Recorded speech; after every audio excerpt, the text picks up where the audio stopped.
Usman kind of has the similar style of Habib, you know, the sniff the jockstrap style. So, where the is my second belt? I'd like to take this chance to apologize to absolutely nobody. You know, go about it the right way, and he's preparing at the end of the day, and that's the most important thing. So probably the more exciting of the bout would probably be myself versus Jorge from a stylistic standpoint.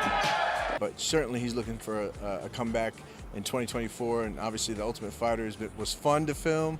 $50 million cash, proof of funds, the biggest fight offer you've ever been offered, but you're scared to fight me, Conor? And immerse myself, just be surrounded by this. Chandler is the opposition coach. There's weight classes for a reason. Yeah. And what if Jake can cut to 145? McGregor's manager opens door. You know, the world of combat sports is always buzzing with surprises, and here we are again with Jake Paul stirring the pot by eyeing a move from boxing to MMA just to lock horns with Conor McGregor. Yeah, you heard that right. Jake Paul, the YouTube sensation turned boxer, isn't just content with boxing matches anymore. He's waving the MMA flag now, especially aimed at the legendary McGregor. What's really catching everyone off guard is Conor's manager, Audi Attar, giving a sly nod toward this potential showdown. Attar's not shutting the door on the idea of McGregor and Paul squaring off in the octagon. He's playing it cool, saying, hey, anything's possible, right? That's a big deal, considering how huge both these names are in their respective arenas. But let's be real, it's not just about making this bout happen, it's the minefield of unpredictability in combat sports. Usman kind of has the similar style of Habib, you know, the sniff the jockstrap style. So, where the is my second belt? I'd like to take this chance to apologize to absolutely nobody. You know, go about it the right way, and he's preparing at the end of the day, and that's the most important thing. So probably the more exciting of the bout would probably be myself versus Jorge from a stylistic standpoint. But certainly he's looking for a comeback in 2024, and obviously the Ultimate Fighter was fun to film.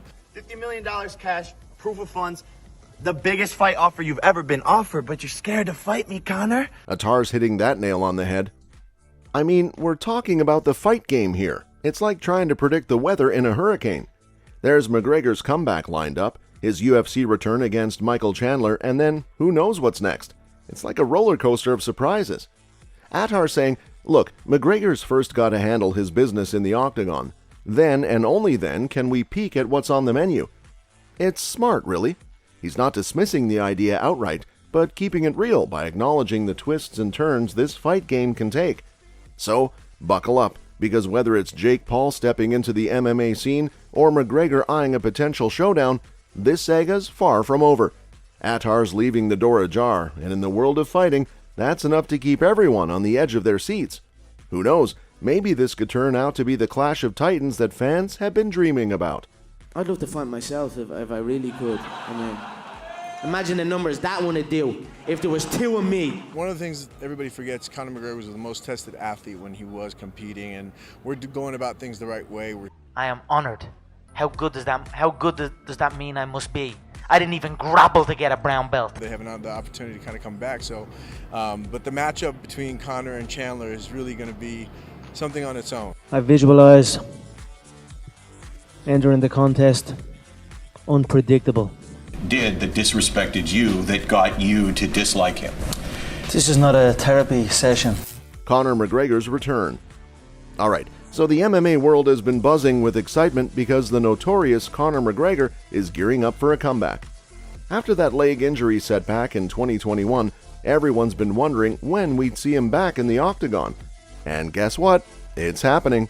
McGregor's prepping himself for that highly anticipated return to the UFC, and fans can't contain their excitement. I mean, love him or hate him, the man brings a different energy to the game. So what's the deal? McGregor's eyeing a showdown with Michael Chandler in April.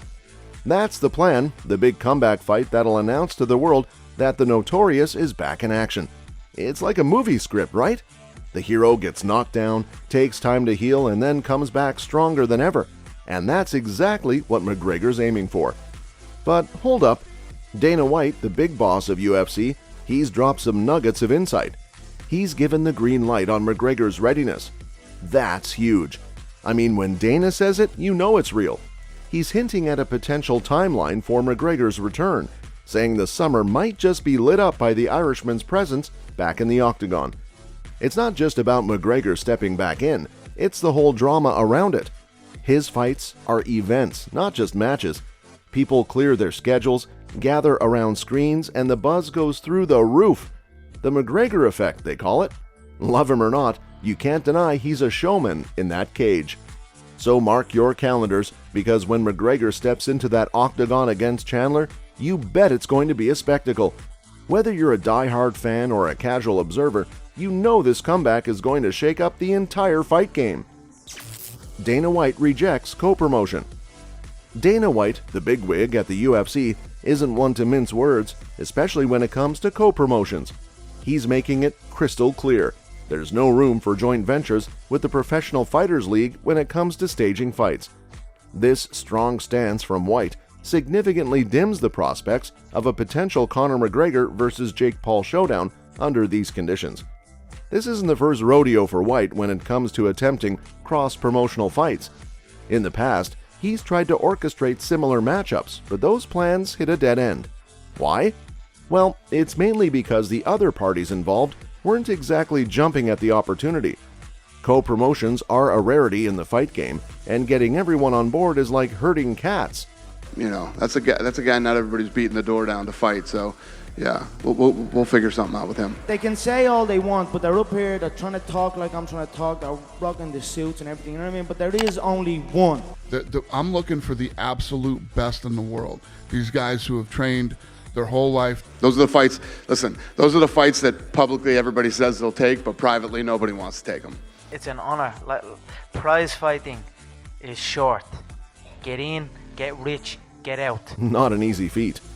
So when White puts his foot down on collaborating with PFL for a McGregor-Paul extravaganza, it's more than just a refusal, it's based on prior experiences. The complexities and hurdles involved in aligning the interests of different promotions often lead to roadblocks, and history seems to be repeating itself here. Ultimately, White's firm stance on steering clear of co-promotion with PFL suggests that the chances of a McGregor-Paul face-off, at least under these circumstances, are slim to none. The complexities and past experiences seem to have cemented his resolve, making the prospects of this dream matchup more of a long shot than a reality. And immerse myself, just be surrounded by this. Chandler is the opposition coach. There's weight classes for a reason. Yeah. And What if Jake can cut to 145? Joe, a wise Irishman once said before me, he stepped in this very cage. and then this guy's behind. You know, nobody wants to take that risk on a guy that isn't ranked. It's tough. You being the reason why MMA has not been legalized in New York. Frank Shamrock is an irrelevant jack. McGregor's rivalry reignited with Khabib's cousin. Conor McGregor, known for his brash persona both inside and outside the octagon, found himself in the eye of a storm following his inflammatory remarks directed at Usman Nurmagomedov, cousin of the retired UFC icon Khabib Nurmagomedov. The drama unfolded after Usman's failed drug test, which led McGregor to unleash a tirade of comments that ignited a heated exchange in the MMA community. McGregor's comments, posted on his social media platforms, sparked immediate controversy. He didn't hold back, criticizing Usman and the Nurmagomedov family for the failed drug test. McGregor's words were sharp, accusing the Nurmagomedov clan of hypocrisy and condemning Usman's actions in a rather aggressive manner. The posts were anything but subtle, leading to a wildfire of reactions from fans, fighters, and the wider MMA audience. However, McGregor's comments didn't sit well with the majority. Fans and observers quickly labeled his remarks as inappropriate and disrespectful, especially considering the sensitive nature of the accusations made against Khabib's cousin. The backlash was swift and intense, flooding McGregor's social media feeds with criticism and outrage. It became apparent that McGregor's comments crossed a line, prompting a significant wave of backlash against him. The backlash seemed to strike a chord with McGregor. In response to the overwhelming criticism, McGregor took a surprising step. He deleted his posts. This move hinted at a possible recognition of the inappropriateness of his comments and an attempt to contain the escalating situation.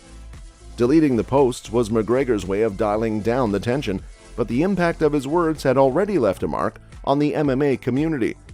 Amidst the storm caused by McGregor's comments, Usman Nurmagomedov stepped forward to address the situation. Usman offered an explanation for his failed drug test, shedding light on his medical treatment and providing documentation to support his claims. He clarified that the substance found in his system was a result of prescribed medication taken during a treatment period before his fight, a detail that hadn't been disclosed to the Athletic Commission in advance. Usman's statement aimed to clarify the circumstances surrounding his failed test and mitigate any misconceptions arising from McGregor's incendiary comments. His willingness to provide documentation and explain the situation directly aimed at diffusing the controversy surrounding his drug test. The aftermath of McGregor's inflammatory remarks and Usman's clarification created ripples in the MMA world. McGregor's comments, though deleted, had already made an impact, stirring a discourse on sportsmanship, respect, and the responsibility of public figures. Usman's clarification shed light on the complexities of drug testing and medical treatments in professional sports, prompting a reconsideration of the situation by many observers. In the end, McGregor's comments and their subsequent fallout served as a reminder of the influence wielded by prominent figures in the sports world and the significance of responsible communication, especially in sensitive matters concerning fellow athletes. One of the most important people in my career and my life, but my head coach is Javier. Coach Javier. Omar, Usman. Preparing me for the fight. He make a game plan. He's pointing me on my mistakes. He's trying to improve my mistakes. I'm here with lightweight champion and now World Grand Prix lightweight finalist. Very glad to see him in my corner, and my motivation is different. That's all for this video, folks. We'll see you next time.